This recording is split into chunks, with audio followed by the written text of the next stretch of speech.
Hello, I'm Wheels, and I am here with Dicebreaker here at Gen Con 2023, where we are joined by Hoopoe. Hi! From Warcrow, the brand new strategy miniatures game coming from Corvus Belli. This is very, very exciting because this is your first foray into fantasy. Yeah. People will know your studio from Infinity. Yes. Tell us, what is Warcrow? So, first of all, thank you so much for showing interest in our game. We are So beyond interested, yeah. excited. Today is going fantastic, and I think I can say that people are really enjoying themselves. So Warcrow is a new fantasy universe by Corvus Belli.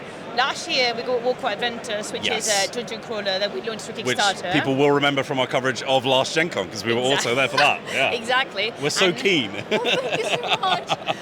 And now Warcrow is a skirmish, small units game, and it also takes place in the same setting as fantasy, and we are beyond excited about that. Mm-hmm. We've been developing the project for quite a while, and now the process is still under development. However, we wanted to take you guys along the way with us, so this is why these kind of events are so important for us, because we're doing here something called Black Labs. This is a beta testing, meaning that the products under construction will be shown to people in order to get them feedback, see how the product feels, and it's just being great because this is a fun detail about it. In order to play what we wanted you to show, you get the real testing materials from us in Corvus Belli. Oh, There's wow. some finished products, so to say, but some of them are just paper and cardboard and some bases with stickers, because Nice. that is what we used to play test back in Corvus Belli. So you can really feel what the experience is as a developer, and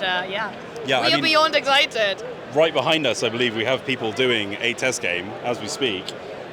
Sorry to put them all on camera, but yeah, no, this is super exciting because obviously this is a kind of new system in general. Like I maybe think that some people would have expected that you would have taken rules from things like Infinity and kind of like just given them a fantasy twist, but it looks like you've kind of built it from the ground up to be very different. So yes, what are some of the sort of like major changes that people expect if they're coming from something like Infinity, your previous game? So you're right, this is completely different to anything we've developed so far. I think that is the reason for the excitement. But for example, in this game we have alternate activations, and we have a thing called the turn tracker. In there we will count not only the activations but also how many turns spells last, effects on the scenario. We have events, that means it can be triggered by conquering a target, something Right. can pop up, like say a shroud of fog, a creature that just appears, it could be NPCs around, and it's a game that we are really working on to make it accessible, to make it something that everyone could play and enjoy. We have different factions with, of course, they're built on classical fantasy archetypes and tropes, however we've given them our own twist, and we're very happy about it. And what else can they expect? Well, the size number would not be as tiny as 7 miniatures. It would be like, although you can play with the 7 miniatures that we are aiming to bring to the starter pack, the average game would be a little bit larger, although we're not getting into a big army scale. Yeah, we're not talking sort of like mass combat. It's still kind of like skirmish level stuff. No, definitely not. And we also have very beautiful colored dice with symbols. And I don't know if you guys know Aristeia. Passingly, yeah. Exactly. Okay, so Yeah. something that we bring from Aristeia that also is included in Warcrow Adventures are switches, and switches are effects that you can trigger by exchanging symbols on your rolls. So we want to make the game interactive and reactive and not fast-paced, but dynamic. Feeling like to get the players a feeling that everything is happening. Not everything, because sorry, my Spanish brain cannot do English that well.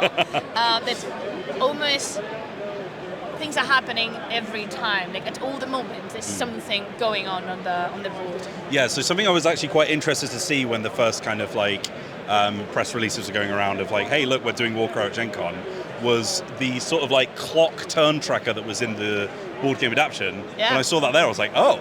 Okay, interesting. Because for those who have not seen our coverage of Warcrow Adventures or haven't played it themselves, you've got like a sort of like, literally like a clock with 12 slots almost, and then you are kind of moving these sort of circular tokens around, which in the game are representing characters, but in this I'm guessing are representing your units on the board. So the way the turn tracker is that, first of all, you will place following the indication of the scenario at all times, because the scenario, you will have a paper where everything is listed and detailed. So the scenario will tell you how many rounds the whole scenario is, and also how many turns compose each round. So first thing, you will place the end of round token on the tracker, and you will use that to, say, track turns. So in each turn, one player will have an activation and the other one will follow, and then we will move in and advance until the end of the round, which is when we're going to score the points. Right. Because in this game, you get victory points by conquering targets. Okay. And, mainly doing that, we may have one other surprise hidden somewhere. And that's pretty much it. And the tracker, something that allows is, first of all, for you not to forget to activate your units, but it's not like you put, like in Adventures, you put the initiative token of the characters on the initiative tracker.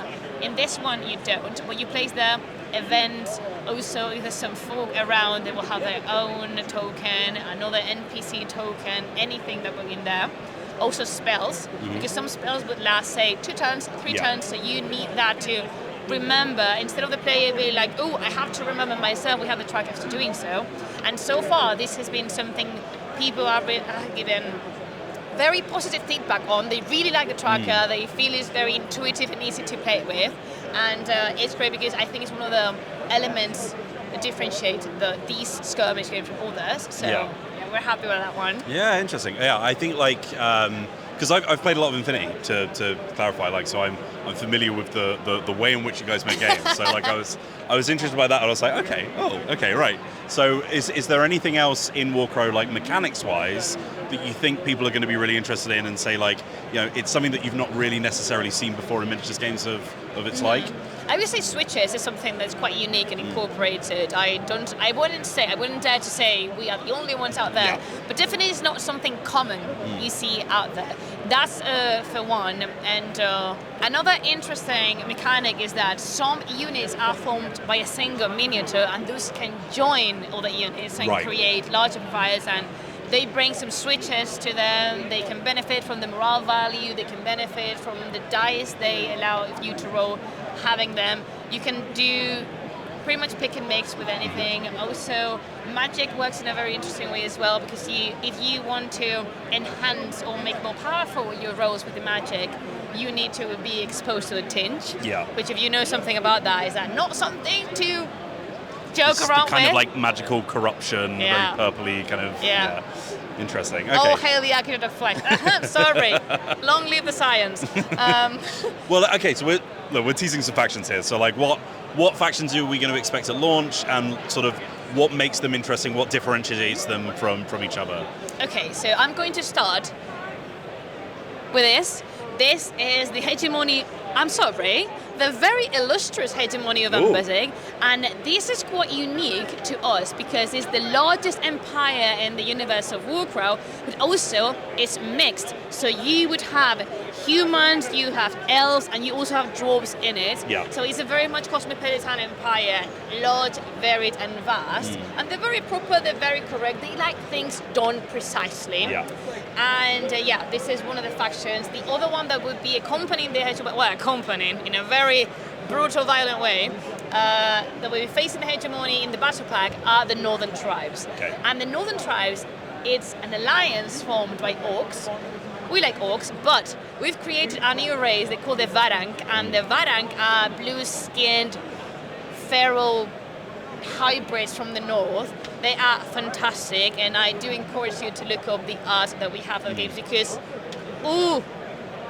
they're so cool. You won't catch me playing generic human orcs and elves. I go straight for whatever weird little guys are around. Good. Yeah.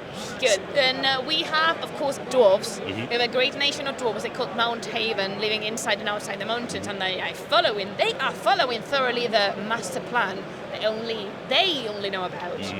Also, we have the Sienan, of course, our forest elves, although they're a little bit different because they're a little bit more feral. It's a different take on the nature elf, not specifically elegant and poised, but much more connected to nature in a literal way. Yeah. I don't know if you guys caught up with our art for the Dungeon Crawler, but we have 2 Sienan there. We have Darach and we have Ona. And Ona is literally formed. She's an amputee, and the forest gave her new limbs. Sick. So this is what we're talking about in here. We have also Feudum, of course. Feudum, land of knights and priestesses. Yep. These are all human, and these are the very dedicated followers of the religion of the Two Moons, which are Celes and Losna. And this is a very much more history-oriented, but also with fantasy, knight in shining armor thing. Very Arthurian. That would be like, and the models look sick. I wish we could show you some of them, but you'll have to wait. And, definitely not least but last, we have the best faction in the entire game, which are the Scions of Yaldabaoth, the followers of the Architect of Flesh. Yeah. Which immediately I'm in. Yeah. Thank you. I am recruiting the Scions. Like muster around my children. We need to go to battle. So the Scions of Yaldabaoth, if you know something about the dungeon crawler, they will tell you. They will try to lure you into the belief that these are the bad guys. No. They're not evil, they're survivors. So these are people that really cross the limits of magic, and they've gone far and beyond that. It's just incredible what they've done. There's this faction that does body modifications. It's very mysterious. Nobody really knows where these people come from. They have something to do with the fog, these reddish fog that we have around. So yeah, I'm very excited for you to meet them. If you saw the Dungeon Crawler, you've already met many of them. So what kind of mechanical differences can we expect between those factions?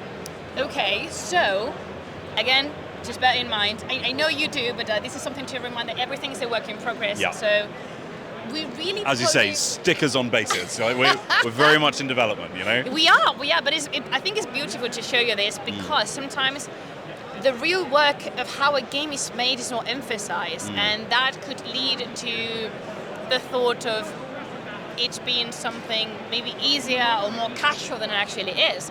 However, when you bring this and you show people this is what we use, so these are gonna change, this is how, sometimes these are pristine and beautifully printed, but ours are full of notes, and it has, where there was a 5, there's a 4, and maybe there's a 2, and then a 10 later, so that these kind of things, I really like to be able to showcase them.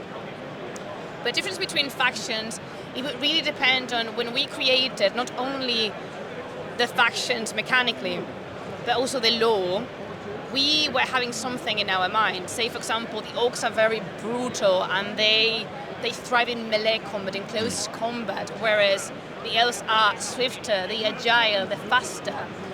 The Knights of Losna, which are the people from Feudum, they are very quick and they charge on forwards in battle.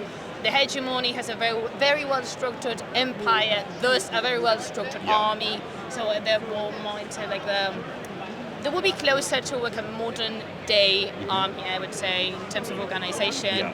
Then there's the Scions that use magic a lot. So it is very beautiful creating a war game that has so many connections with the narrative basis, because from the narrative you create the mechanic, and from the mechanic you create the narrative, so it's a very beautiful intertwined process. It is. I really like our job. Okay, so keeping on with that kind of mechanical theme, so the sort of like core basis of the game, we're talking sort of slightly higher model count than Infinity, so you said around, what was it, like 15 kind of models per the one team-ish? we present in here, the demo we present in here for you to beta test, I think we have between 14 15 miniatures. Okay. And then are those all individually controlled, or are these sort of like squad mechanics going on? Okay, so they're units, so they're forming units. Maybe you can take a closer look later. So you have some, perdona de lado, cariño. We have some units formed, for example, the Bucklermen or the Hunters, that they can join with another separate character. We have the officers that go by themselves. The spellcasters also go by themselves. Then we have a little bit like a higher up elite warriors. In the case of the hegemony, would be the pioneers, accompanied by beautiful Lady Telia. I love that woman. And then on the other side, we have Njord and the skin changers from the Varang, elite, fierce warriors. You should see them in combat. My God, those girls are fierce, and they're killing machines. Let me tell you. So, good for them. Yeah. We support women's wrongs. Yes, we support women with sharp knives. I do. I know I do. We're seeing sort of like more kind of like unit-based tactics. Like I'm assuming, moving units all at once, all that kind of stuff. Are there any kind of like interesting problems that you've had to solve sort of coming into a new game? Because obviously Infinity is very sort of like single unit driven, right? Yeah. So what we have in here is, as I said, we want the game to be approachable and easy to work with and easy to learn. So for units formed by one miniature, it's no problem because you move them around and they interact, they fight, they take damage. However, the units, we have this mechanic that is called follow the leader. So we have one leader in the unit, and whatever they do, the rest follows. Right. Say they want to move, the leader moves, and then the rest goes after him. If the leader charges, they would charge too. So it's easier. And also makes a lot of sense on the board, being like when you see the placement and how combat and face-to-face roles work, it just does make sense that yes, they would like also the leader will be the last to go when you're taking damage, and Sweet. Okay, so from like a sort of like consumer perspective, one of the most boring sentences I've ever said. Are people going to see this as sort of like a similar rules complexity to Infinity? Like, no. Infinity is quite a sort of crunchy game. Is this yeah. a little bit lighter, perhaps? Is it? Yeah, it is. We want it to be a little bit lighter. Infinity is beautifully tailored, and it has so many subtleties about it, which makes it a great game. However, for this one, we wanted something shorter, more approachable, as you said, lighter. Yeah. So yeah, something that we even asked, naturally, given how Infinity is, for what Corvus Belli is known, is this fantasy Infinity? And the answer would be no. We love Infinity so much, is our main flag, has always been. So Warcrow is a different game, a different project, so they don't look alike. Although, I must say, there's a lot, because we've come a far way with Infinity, so we've learned so much throughout the years. So I would like to think of them as siblings. There's the older sibling that's gone a long way and is passing now the knowledge to the younger. And of course we've benefited from everything we've learned from Infinity. That is definitely, it would be unfair to reject or neglect the impact that Infinity has had on us as a company, as developers. So yeah, definitely. Do we have like a sort of idea of the kind of timescale that you're working towards? Like, obviously we're very much in development, but is there like dates that you're kind of aligning yourself to? Yes, so the official presentation of the game would be at Adepticon 2022, and the official release of the game, where you can bring these babies home, would be Gen Con 2024. So I am expecting you guys next year to play like the full This time battle next pack. year, we'll be painting them up ourselves, and Maddie will make them all pink. So do it. We need pink orcs. Yes, we do. We do need pink orcs. Thank you, Maddie. Speaking of orcs and factions, I'm assuming we'll see more factions come over time. Yeah.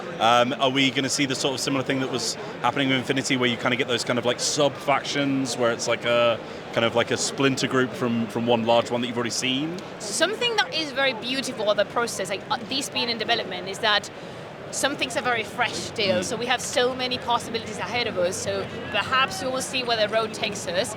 But yeah, definitely under construction, and definitely taking all the things. Being here is fantastic because every single player has a different approach of the game and different feedback to give you, so we just want to absorb everything. Nice. And we see where the road takes us. Yeah. Why not, I would say. How fluid are those factions? Is it very much sort of you play one, or is there like maybe little bit of mixing that could be going on? I would say, for starters, you choose your faction, you play that faction, but that would be only for the beginning of the game.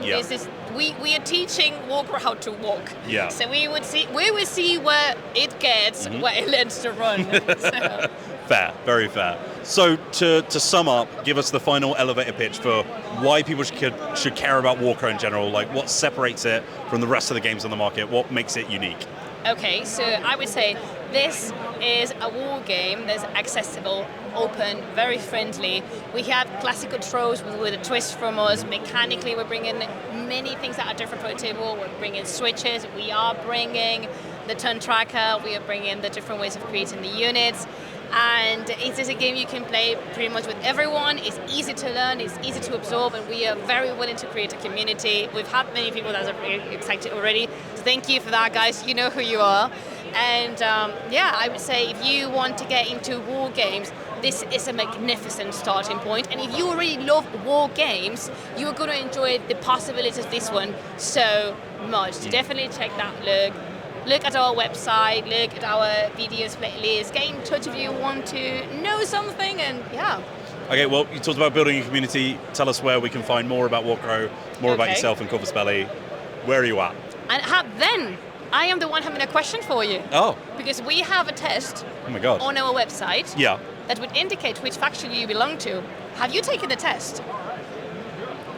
I might have done, you know. Oh, have you? I can't remember.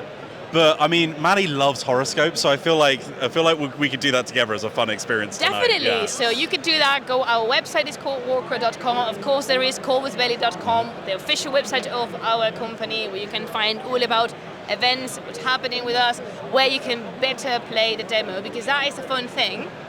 Although I said the release will be in a year from now, you can go to different events and to different cons to play the beta demo. So take a look at the website, see where those are. If these are happening next to you, or if you can, if you would like to come, we're waiting for you, so excited. And also, of course, there's the official Corvus Belli social media.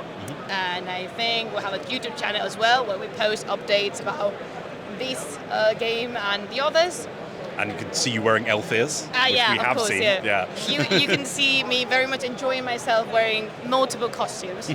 I love that though. Yeah. Some people have called it cheap LARP. Fair does, because it is. Yeah. However, it is so much fun. And I really enjoy it. Thank you so much for your time. This looks amazing. Very excited to try it out for ourselves. Thanks to you for showing interest. I'm super excited to be here with Dicebreaker. Honestly, I am beyond happy. So thank you so much, guys. We have not tried the demo yet, but we are going to try and get our hands on it at some point, very soon, hopefully. But thank you very much to Hoopoe for joining us on here. If you are new to Dicebreaker, if you've not been on our channel before, please do hit the subscribe button, click the bell icon to get notified whenever we put a new video live. I'm very tired, I'm very jet lagged, so do it for me. We've also got loads of stuff coming out from Gen Con 2023 over on Dicebreaker.com. We've got coverage of all of the newest games coming out. We've got first impressions, we've got reviews, we've got all of the drama. So if you want to go over on there, get yourself over there. We've also got Dicebreaker.com/subscribe if you want to support us further. It's a membership program. You get ad-free viewing. You get discounted tickets to events like this, like PAX Unplugged and things like that. But most importantly, just thank you very much for watching. We will see you on the next one. And until then, have a lovely day. Goodbye.